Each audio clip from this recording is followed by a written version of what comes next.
we're told by our hosts, keep looking up for drones. And so we head a few more kilometres north, and I'm thinking this is, we're now really right on the edge of what's comfortable and sensible. There is more and more nationalism, more and more my country first, not humanity first. It may come to haunt us. They said, he will start a war. I'm not going to start a war. I'm going to stop wars. I recognize the challenges from Ukraine to Gaza to Sudan and beyond. War, hunger, terrorism. I just find bombs and I find dead people, but it's a really scary thing for me.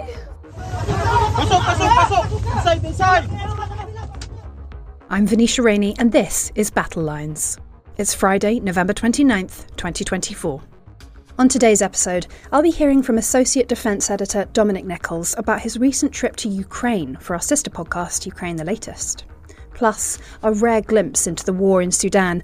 I've been chatting to Norwegian Refugee Council head Jan Egeland about what he saw when he travelled across the country and why the conflict there is widely believed to have caused the worst humanitarian crisis in the world. But let's start with Ukraine. Now, we very rarely cover the war there on this podcast, and that's because Ukraine the Latest does such a fantastic job of doing that. In case you haven't listened yet, Ukraine the Latest is a daily show hosted by Dominic Nicholls and Francis Dearnley. It was created by the late David Knowles, just like Battle Lines, and it's the only podcast to have covered the conflict every weekday since Russia launched its full-scale invasion in February 2022. I would highly recommend it.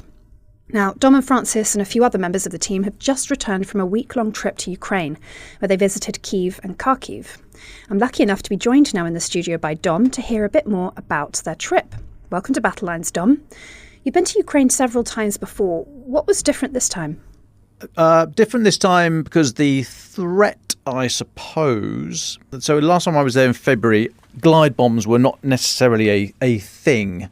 So glide bombs being a dumb bomb, but with some very basic guidance technology and steering technology added to it, some fins. So once it's launched from an aircraft, it's not powered, so it only has the energy that's imparted into it from the speed of the jet once it's released. It's largely physics that determines how far it's going to go.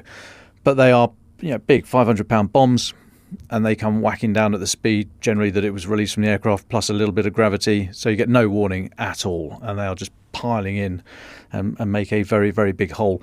I mean, the drones that we've been talking about for the last couple of years, the Shahed drones, 136 variant, 131, there's lots of them, but they've got a much lower explosive payload. So yes, we talk about drones an awful lot, and they are very damaging, but actually they are low, slow, noisy. You can shoot them down quite easily. Most drones are shot down these days. Glide bombs, completely different weapon. In the northeast where we were this time, you get so little notice because Russia is launching these things from their MiG-31s, I think, inside Russia, and then they're gliding over the border into Ukraine, and so they arrive in somewhere like Kharkiv with, if it's any notice at all, it's a very small, low, single-digit minute notice, and then they're just wiping out buildings. What was that like being in Kharkiv? I know there were multiple air raid sirens while you were there. Do you get used to that kind of stuff quite quickly, or what's your sort of risk appetite as an ex-army man? There's a number of things going on there. I don't know if you ever really get used to it. I mean, people still carry on their lives, the same in Kyiv and elsewhere. And bizarrely, so you cross the border into Ukraine, you travel for about 5 hours on a train, this is, on the night train from Warsaw. Kharkiv is another 5 hours beyond that. I mean, it's a big old country. And yet, I know Kyiv isn't far from the border, 100 k's, I think, at the closest point. But Kharkiv is right on the border, 20 kilometres north. There's the border with Russia, and just north of the city is the area around Lipsy and Vovchansk that Russia pushed into some months ago. They haven't gone very far, but equally Ukraine hasn't been able to push them out.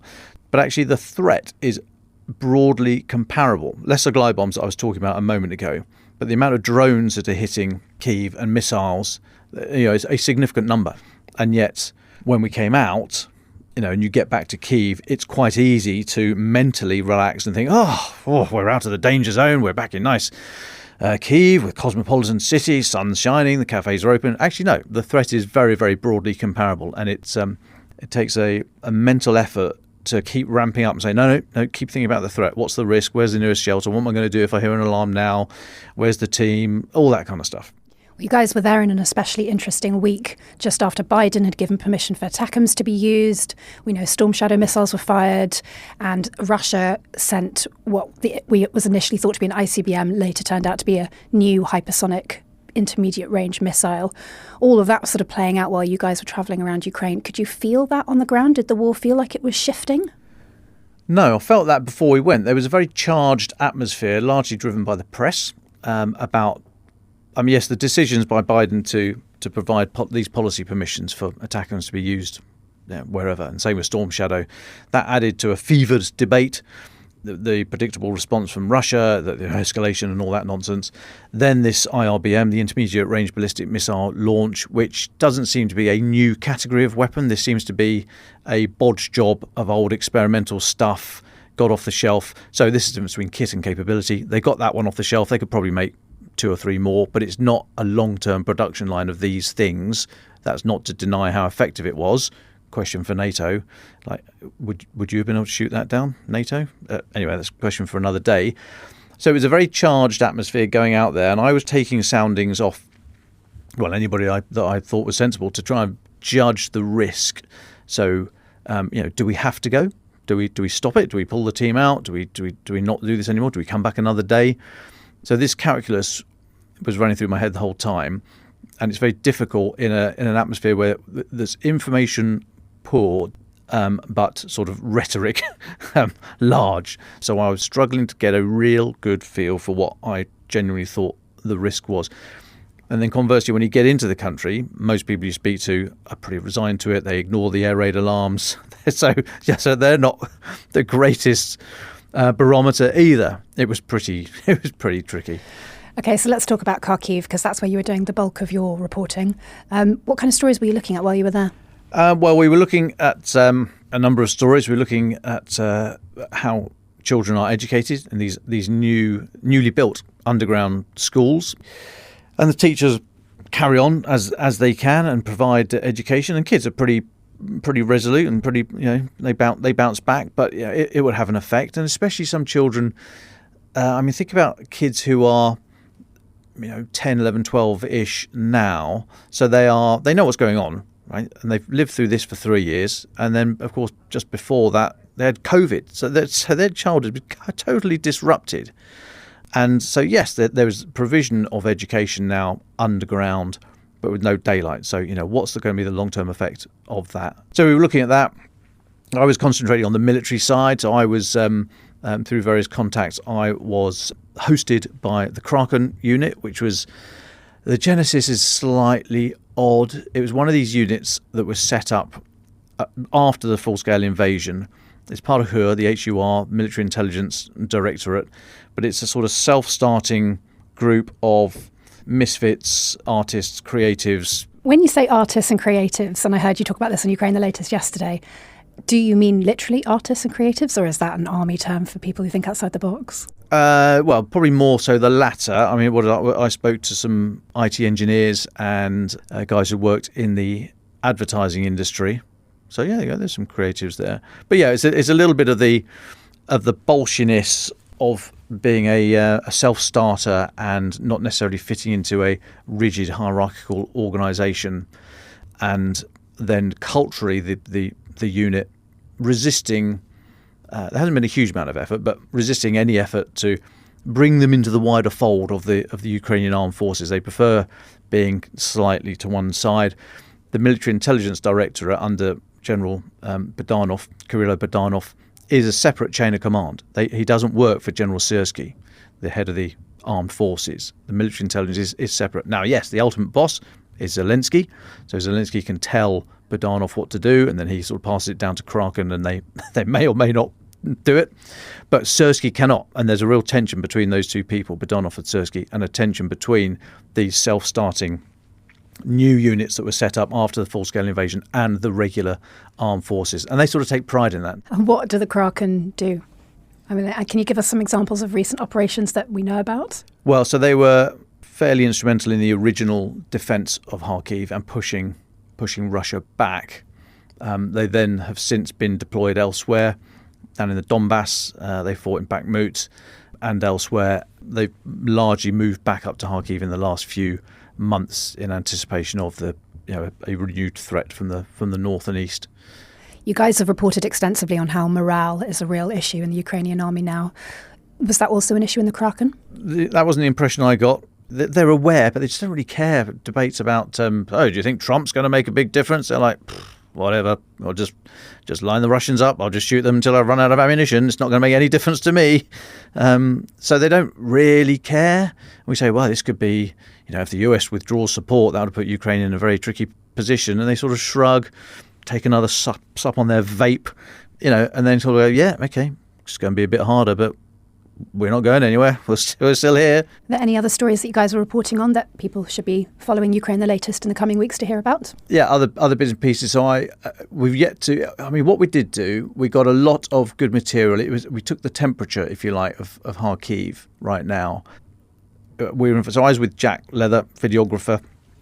We were invited to go to one of the villages north of Kharkiv, and as I said, there ain't a lot of north of Kharkiv before you start hitting Russian lines. We were invited to go up there to speak to the head of a civil military administration in a village. And so we went north, went into the closed military district, so civilians can't just go wandering around the front line. So we went through there with our Kraken sort of sponsor. You got all these people coming out the checkpoints, stopping traffic, and this guy just waves on his mobile phone. I think basically is Ukrainian for "fuck out my way," and we go through. So I was like, okay, fine. So we got to this village, speak to the civil military head there. That was very interesting. Talking about, the village we went to, 90% bombed out and 10% brand new, where they've rebuilt. But everything's been hit. Some bits disappeared and hence rebuilt. But the whole place has been smashed to bits. They're stocking up on supplies for winter, so they've got temporary accommodation that they're getting ready, and food and beds, and sleeping bags, and all that kind of stuff, anticipating a hard winter for people in his area.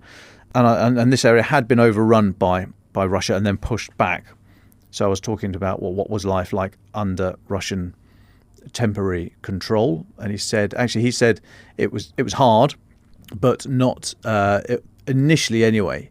They didn't seem to hit Russian units who were inhuman and brutalised the population. There was and they were overrun within the first few hours of the start of the full-scale invasion on February the 24th. So they kind of basically woke up to suddenly finding Russians on the street. So it was almost a peaceful transfer of power, if you like.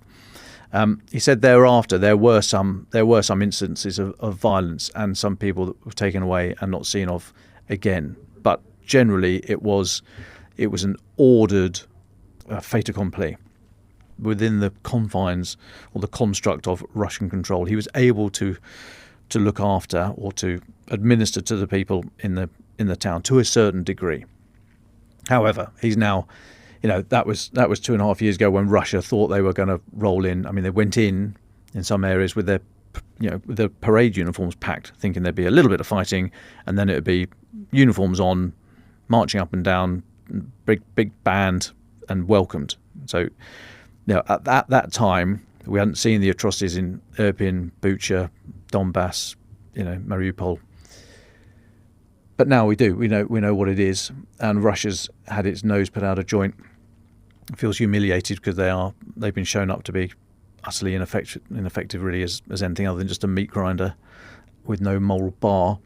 So I asked this chap what would happen if the Russians came back, and he just said, well, they'll shoot me. It's simple, no question about it in his mind. But then he didn't say, so as soon as we see them moving, I'm out of here. He's staying. He's staying to look after the people as best he can, knowing that if the Russians come back, he's probably going to die. So it was very interesting to see him. And then this chap says to me, would you like to see my town? I'd like to show you my town. Do you want to go for a drive around the town? It's like, yeah, we do. But again, I'm thinking that's just another little bit of risk. Is it the duty of a journalist to go just that little bit further for a story? So we say, yeah, okay, yeah, let's go for a drive. And so we get in the car and we keep going north. It's like, I'm thinking, there's not an awful lot of north left. And I'm looking at Jack and saying, are you happy? Are we okay here? And he goes, yeah, I'm okay. And then he says to me, you okay? Are we good? And I'm like, yeah. So, we had an in-depth and quite articulate discussion about risk management. But we're told by our hosts, keep your eyes out, keep looking up for drones. Great, you always want to hear that, don't you? And so we head a few more kilometres north, and I'm thinking this is, we're now really right on the edge of what's comfortable and sensible. So it was all a bit silly, and I've had a word with myself since. I felt that was worth it. Of course, I can say that because we came out okay. If something had happened, I would have been extremely disappointed with myself. Just finally, while we have you here in the studio, what do you think is the prospect of a peace deal next year once Trump becomes president? I would divorce the two. Correlation doesn't equal causation. Just because Trump is going to be president doesn't mean there will be a peace deal. Of course, they are connected. But I think the bigger factor is that both sides are exhausted. Both sides are absolutely wiped out in terms of personnel and equipment. Now, Russia's had to go to North Korea for troops and artillery. It's gone to Iran for ballistic missiles. It's gone to China for dual-use technology and its sophisticated missiles and all the rest of it. I've seen reports that some of the very sophisticated weapons, they have components that are months old, not years. So the Russian procurement system is build it, use it, build it, use it, build it, save it up for a little bit of a winter barrage like last night, use it, use it, use it. So there's no depth to their equipment supply. There's no depth to their personnel on both sides. So both of them at the moment publicly are holding to their maximalist lines of, Putin wants to take the whole country, Zelensky wants to eject every Russian from Ukrainian soil. They have to say that at the moment. But in terms of what's happening on the ground, yes, there's been some advances in the Donbass by Russia. But actually, if you look at how far they've gone, the ground they've taken in these lightning advances over the last 2 or 3 months is almost exactly the ground that Ukraine took in Kursk, inside Russia. But the lines aren't shifting. In any meaningful sense, they are not shifting. So the desire for peace on both sides is high. The desire to freeze the lines where they are is probably stronger on Russia's side because they just want to stop, restock and go again in 5 years. And that's when you start getting into interesting debates about the effect that Trump will have. So for some of his comments about the lukewarm on support for Ukraine and some of the appointments he's made that could be interpreted as lukewarm, equally you could look the other way around. He's made some fairly strong calls. It was under his first presidency that they put a lot of shoulder-launched anti-tank missiles into Ukraine. Slightly separate, but he did authorise the strike on Qasem Soleimani, the head of Iran's the IRGC. So he's not, for all this America First stuff, what he doesn't want is America to appear weak on the world stage. And the situation now is different to Trump 1, in that back then, if you tried to knit together the threats of Russia, China, Iran, North Korea, it would be a bit of an intellectual exercise, and he might have lost interest after the second or third paragraph. But now it's much easier to make that argument and to say there was a real challenge to the American-led world order here. And if you want to push back on some of these things, that starts in Ukraine. So he might actually come out very strongly. He might try and push for a peace, push for a ceasefire, but peace through strength by giving Ukraine everything they need to go into negotiations in as strong a position as possible.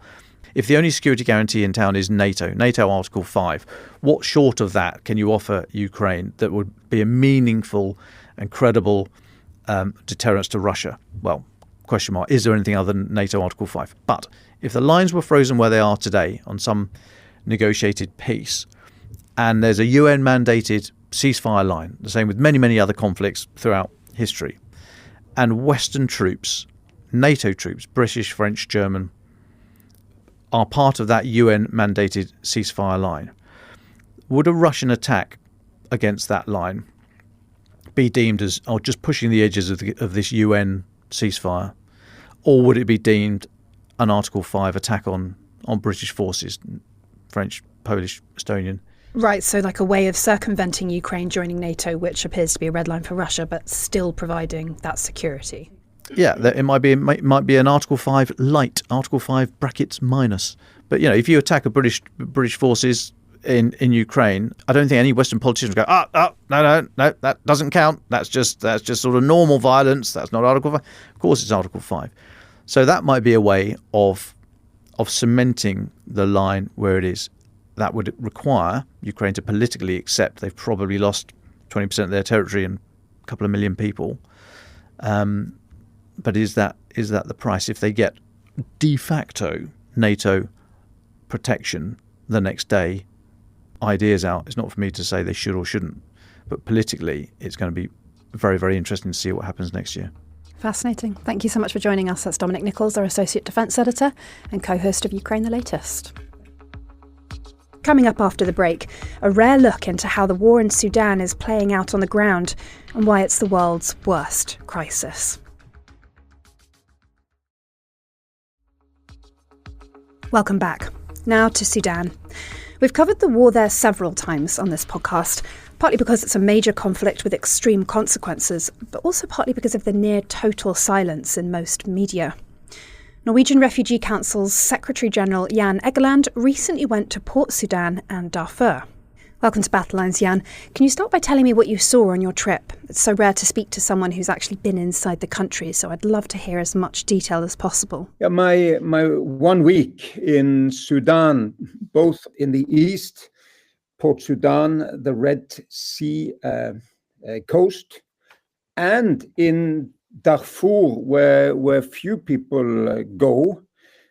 All that I saw was confirming that this is indeed the biggest humanitarian crisis on our watch, the biggest displacement crisis in the world, the biggest hunger crisis in the world, and thereby the biggest drama, the biggest news story, in my view, in the world now.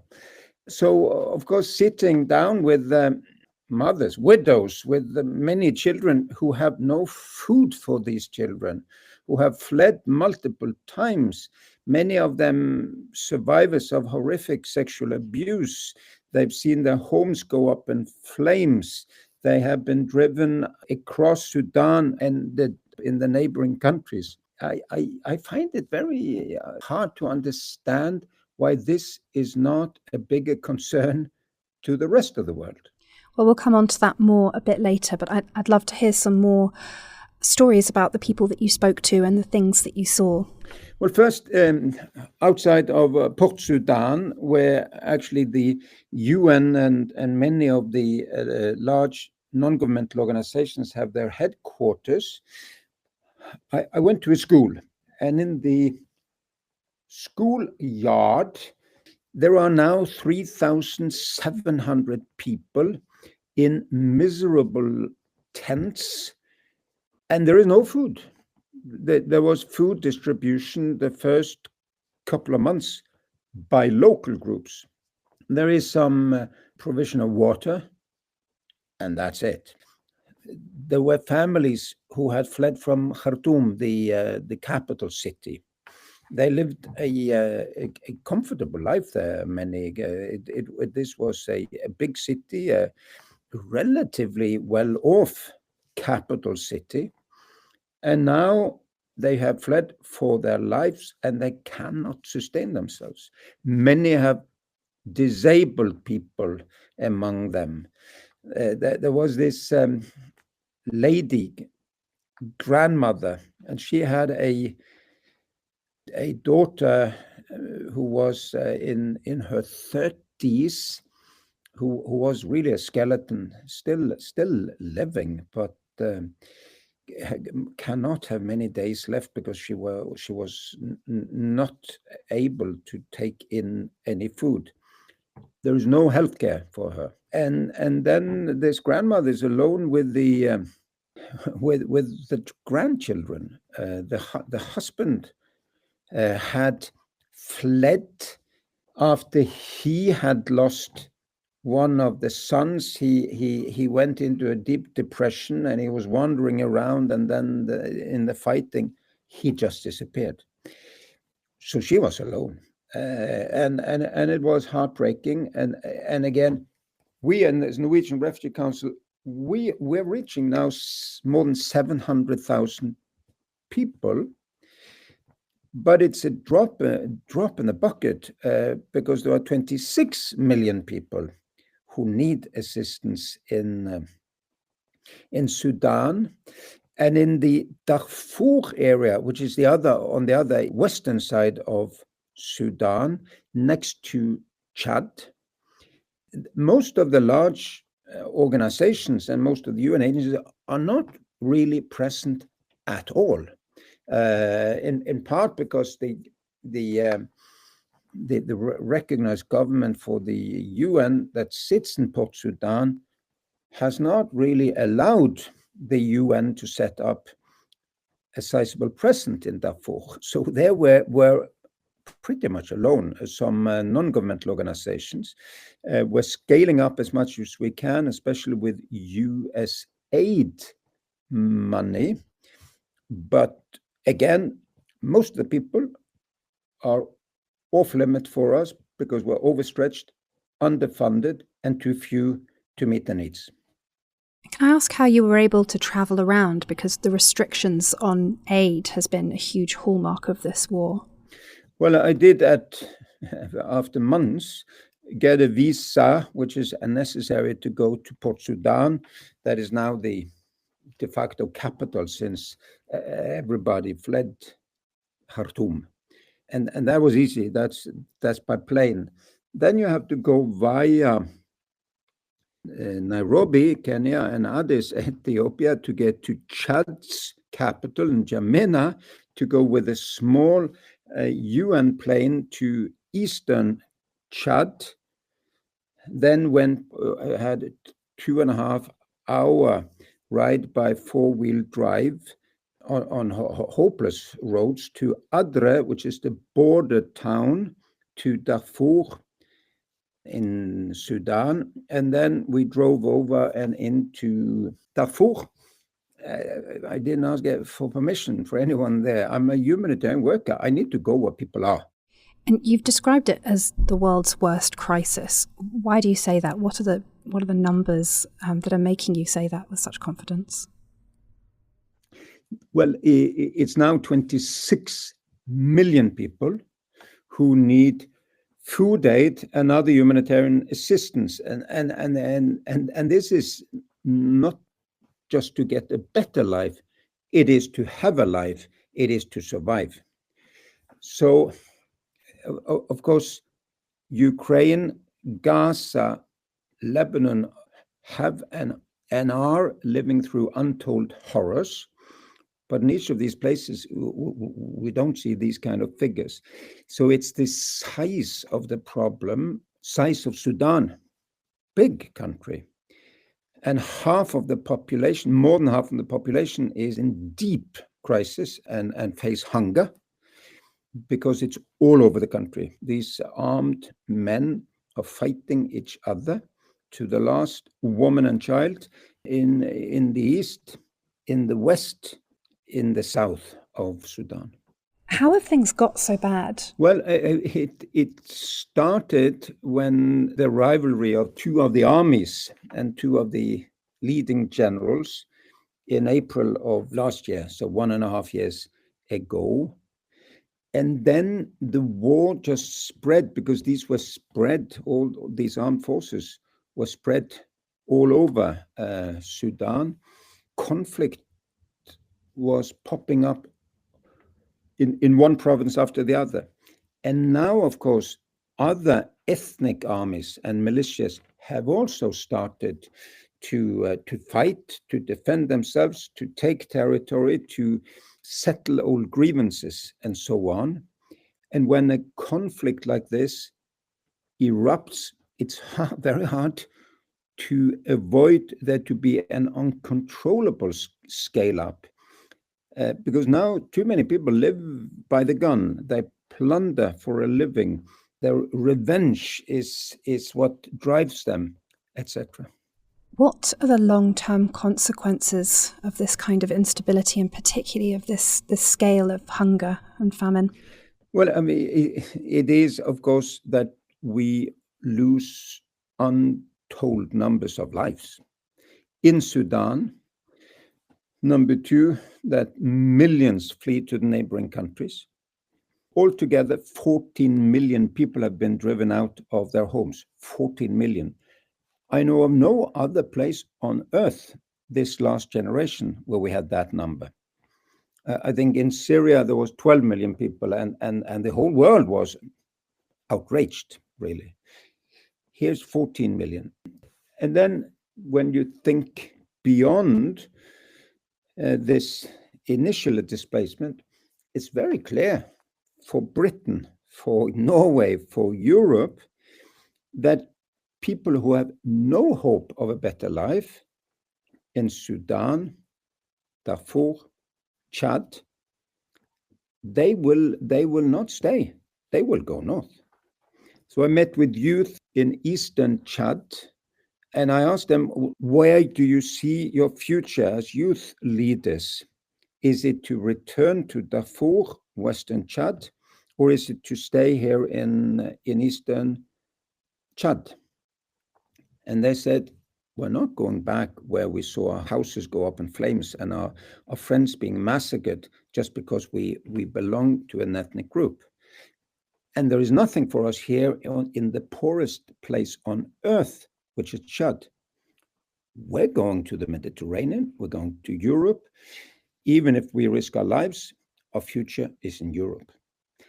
Friends have gone, most have drowned, but some made it. We're going. So I think this needs to sink in Europe.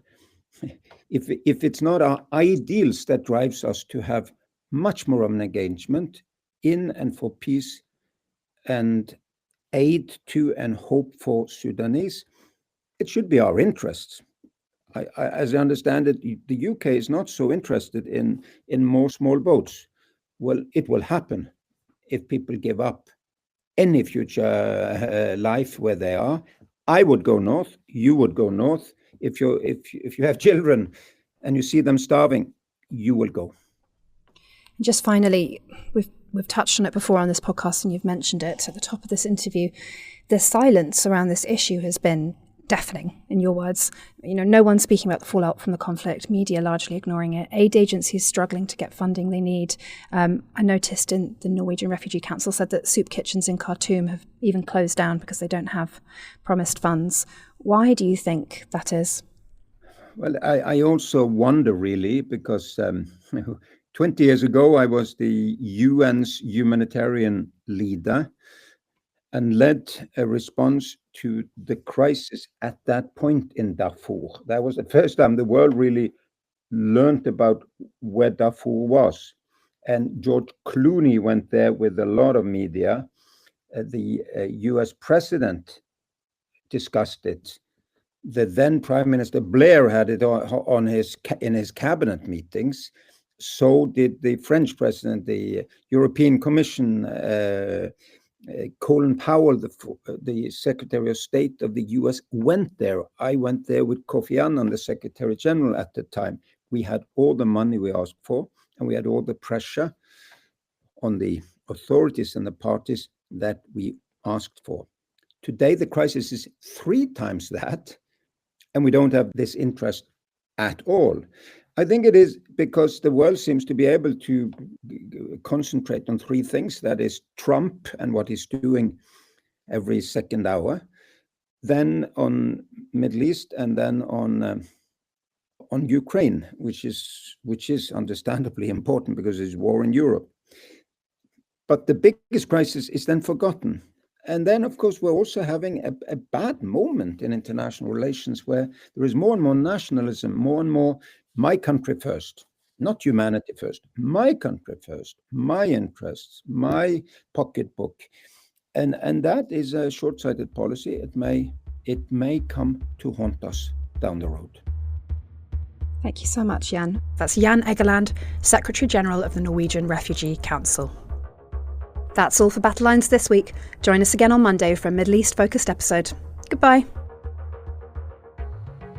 Battle Lines is an original podcast from The Telegraph, created by David Knowles. The producer is Yolaine Goffin. To stay on top of all of our news, analysis and dispatches from the ground in Israel and Gaza, subscribe to The Telegraph or sign up to Dispatches, which brings stories from our award-winning foreign correspondents straight to your inbox. We also have a live blog on our website where you can follow updates as they come in throughout the day, including insights from contributors to this podcast. If you appreciated the show, please consider following Battle Lines on your preferred podcast app. And if you have a moment, leave a review, as it helps others find the show.